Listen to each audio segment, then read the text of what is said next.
에브리원, 안녕하세요. 월스트리트 파인더 김석환입니다. 우리 다음 주에 어떤 일정들이 있는지 바로 한번 보도록 하죠. 일단 다음 주 월요일에는 오펙 플러스 회의가 있습니다.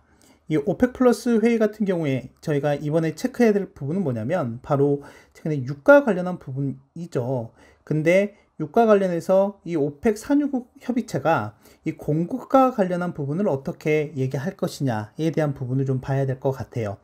공급 같은 경우는 최근에 여러 내용들이 좀 나오고 있는 상황이긴 한데, 일단 계속해서 산유량을 감산하려고 하는 조치들이 나오고 있는 상황이다 보니 향후에 공급이 축소되는 과정에서 유가가 올라갈 수 있는데 압력으로 작용하지 않을까에 대한 우려들이 있는 상황이거든요. 그래서 이 부분을 좀 집중해서 볼 필요가 있다라고 좀 보시면 될 것 같고, 또 하나는 화요일과 목요일에 알다시피 호주와 그리고 ECB의 통화정책회의가 있을 예정입니다. 근데 시장에서는 ECB 통화정책회의에 좀 더 주목하고 있는 상황이라고 보시면 될 것 같아요. 왜냐하면 지금 최근에 달러의 강세 기조가 계속해서 이어지고 있는 건 아실 거고, 그러다 보니까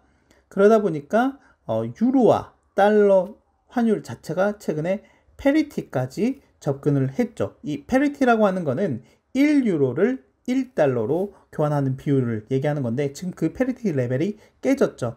만약에 22 통화정책회의에서 시장 예상보다 상당히 강한 수준의 금리 인상을 하게 된다라고 하면 일단 유로화 강세가 될 것 같고요. 그렇게 되면 어느 정도 이 달러 강세 기조가 제한될 가능성이 있다라는 걸로 이해를 하시면 좋을 것 같고요. 또 하나, 목요일에 제롬 파월 연준 의장의 발언이 예정이 되어 있다라는 것까지 체크를 하시면 될 것 같습니다.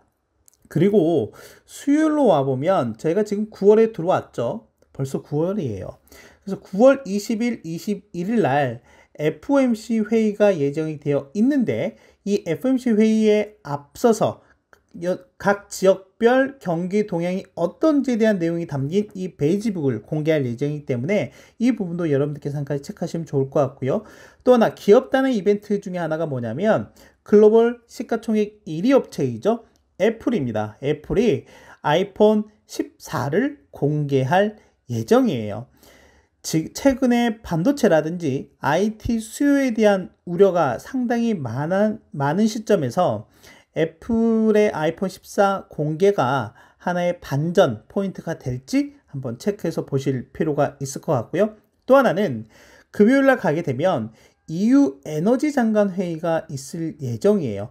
아시다시피 지금 유럽 같은 경우에는 에너지 위기가 상당히 고취되어 있는 상황이라고 좀 보시면 될 것 같고요. 이제 그 중에 하나가 바로 천연가스이잖아요. 지금 이걸 촬영하고 있는 시점에서도 보면 러시아에서 독일로 들어가는 천연가스 파이프라인 노드스트림 같은 경우가 일단 오늘로서 3일째인데, 시장에서 걱정하는 건 뭐죠? 이게 끝나고 나서도 과연 러시아가 천연가스 공급을 재개할까에 대한 부분인 거잖아요. 뭐 최악으로 가지 않는다라고 하면 다시 재개는 하긴 하겠지만 여전히 낮은 수준의 공급을 하고 있다라고 하는 거죠. 그래서 이 천연가스 가격 자체가 계속해서 신고가를 가다가 이런 EU단에서 에너지 대책들 내세우겠다라고 하면서 이렇게 소폭 빠지는 모습이 나오기도 했거든요. 근데 과연 유의미한 수준의 대책들이 나올 수 있을까에 대한 부분에 대해서는 여전히 의문이 크다라고 하는 겁니다. 그래서 이 부분들을 여러분께서 잘 체크를 하시면 좋지 않을까 생각이 되고요.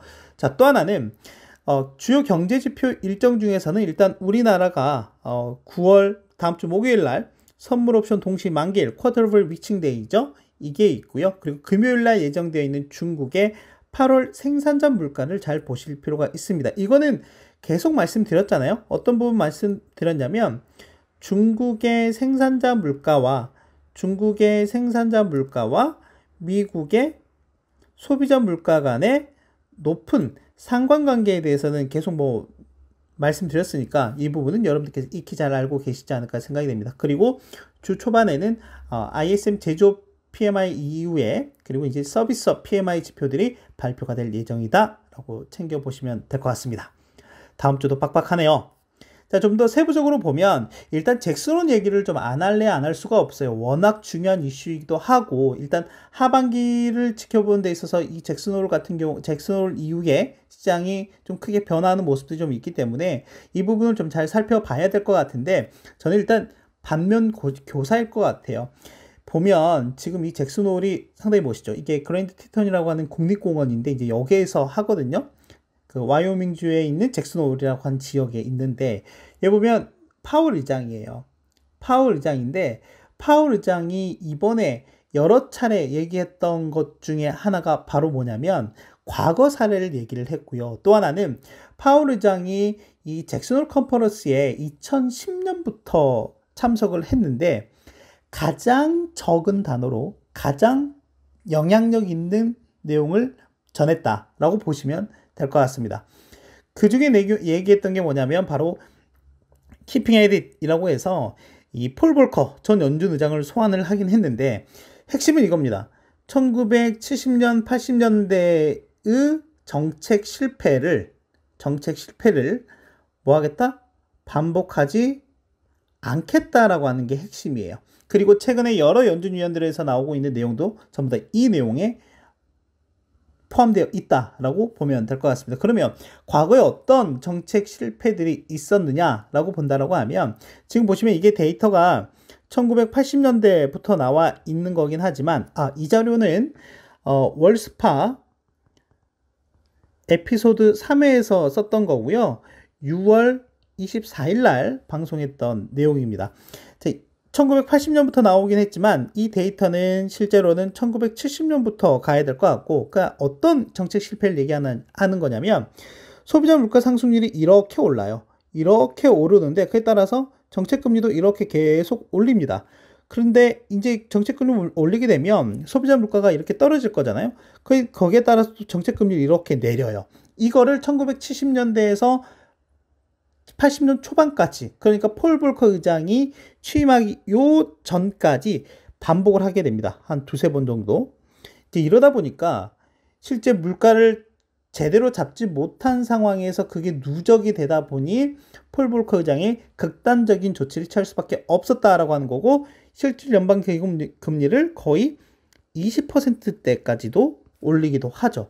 이러면서 이제 보시다시피 이렇게 물가 상승률을 잡았다라고 하는 거고요.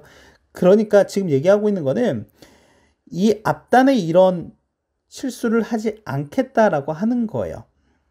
이런 부분들이 이번 잭슨홀에서 나타났다라고 하는 거고 여러분도 혹시 기억하실까요? 제가 방송에서 제가 월스파를 통해서도 여러 차례 언급을 해드렸던 것 중에 하나가 자 연준과 시장 사이에 약간의 괴리가 있는 게 있는데 그 괴리에 두 가지 포인트가 있었습니다. 하나는 기준금리 인하 언제 할 거야? 기준금리 그 인하에 대한 시점에 대한 얘기였고 두 번째는 최종금리 레벨 얼마나 될까에 대한 내용이었잖아요. 근데 이번 코멘트를 통해서 이 두 가지 모두 그러니까 시장이 기대하고 있는 바를 전부 다 처참하게 파괴시켰다라고 보면 될 것 같습니다. 지금 보시면 오늘 발간된 FMC 구성원들의 최근 발언인데요. 지난 한 주 동안 정말 많은 위원들이 발언을 했는데요. 전체적으로 보면 이 내용, 특히 여기 올해 투표권을 갖고 있는 지역 연방준비은행 총재들, 제임스 블러드라든지 로레타 메스터, 에스더 조지 이런 분들이 지금 어떤 얘기를 하고 있냐면 올 연말에 기준금리 4%대까지 가야 될 것 같아 라고 하는 거고요. 그리고 가장 비둘기파적인 닐 카시카리 미니애폴리스 같은 경우는 총재 같은 경우는 어떤 얘기를 했냐면 증시가 잭슨홀 이후에 폭락을 하니까 나 좀 기분 좋은데? 이런 얘기까지 했단 말이죠. 그러니까 시장이 잘못 오해하고 있는 부분에 대해서 이제는 좀 정확하게 받아들이고 있다라고 하는 부분에 대해서 연준 위원들이 어느 정도 공감을 좀 하고 있는 게 아닌가 생각이 됩니다. 아무튼 최근에 연준 내에 이런 전체적인 분위기는 이렇게 좀 바뀌어가고 있다라고 하는 것. 최근에 바뀐 게 아니라 이미 계속해서 이런 부분들을 좀 언급을 했었다라고 하는 부분들을 잘 체크하시면 될 것 같고요.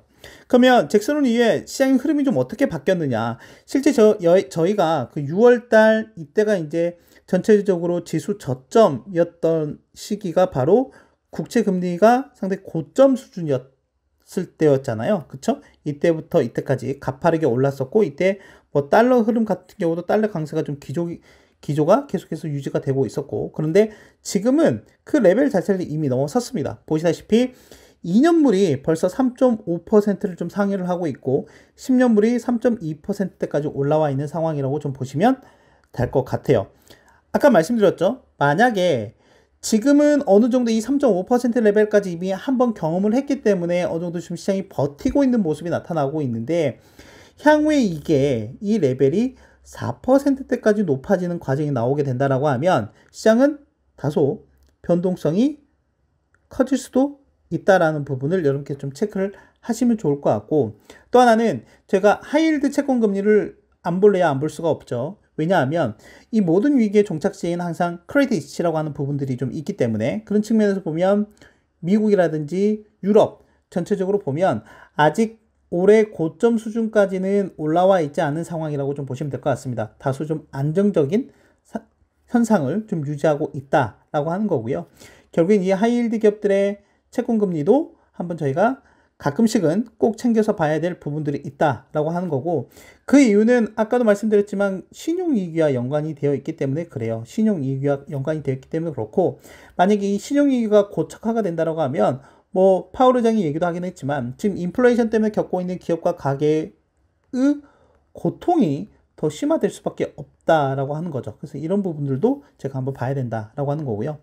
이제 그런 측면에서 보면 최근에 시장 제가 여러 가지 증시만 있는 게 아니라 채권이라든지 외환 시장도 있잖아요. 그 각 시장을 대표하는 리스크 팩터들이 있습니다. 뭐 외환 시장 같은 경우는 JP모건 글로벌 FX 변동성 지수가 있고요.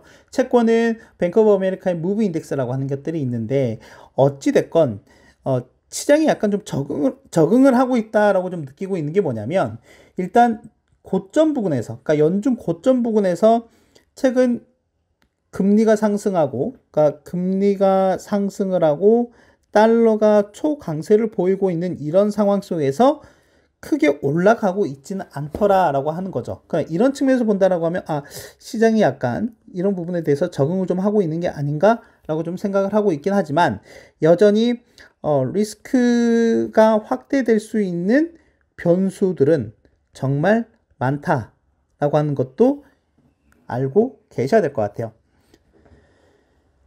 그렇다면 지금 보고 계시는 게 제가 여러 차례 언급해드렸던 애틀란타 연내 GDP 나우인데요. 지금 보면 이제 1일날 미국의 ISM 제조업 지수가 발표가 됐죠.